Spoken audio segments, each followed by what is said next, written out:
Bonjour et bienvenue sur cette nouvelle session de formation dédiée à l'outil tableau public. Alors dans les deux précédentes vidéos, nous avons appris à réaliser des cartes, l'une par rentabilité une carte de rentabilité par nombre d'appartements, puis la suivante qui était une carte de rentabilité par tarif de nuit. Aujourd'hui, avant de passer à notre troisième rapport, nous allons tout d'abord ajouter un détail manquant sur nos deux précédents rapports. Donc, il s'agit tout simplement de la devise. Si vous vous souvenez, nous avions écrit la devise en euros. Et en fait, ce que nous allons faire, c'est trouver tout simplement le symbole qui représente cette devise afin de le rajouter automatiquement à nos différents coûts. Donc, nous sommes sur rentabilité par nombre d'appartements. Nous allons déjà aller chercher la mesure qui représente du coup le coût.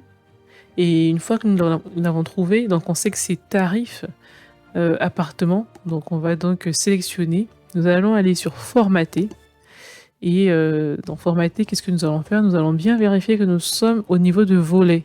Donc nous sommes au niveau de volet. Et dans volet, nous allons aller sur volet par défaut. Et c'est là que nous allons pouvoir sélectionner devise personnalisée avec un chiffre après la virgule. Donc on se rassure bien qu'on a le suffixe euro qui symbolise du coup la devise que nous recherchons. Et une fois que c'est fait, on peut quitter de là. Donc quand on vérifie, on voit bien que désormais on a le symbole, le symbole concerné, celui qu'on recherche, l'euro.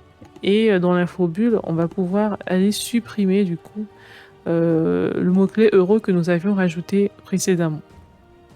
Nous allons refaire le même exercice pour rentabilité par tarif de nuit, c'est-à-dire que nous allons également aller chercher la mesure qui correspond du coup au tarif et nous allons formater.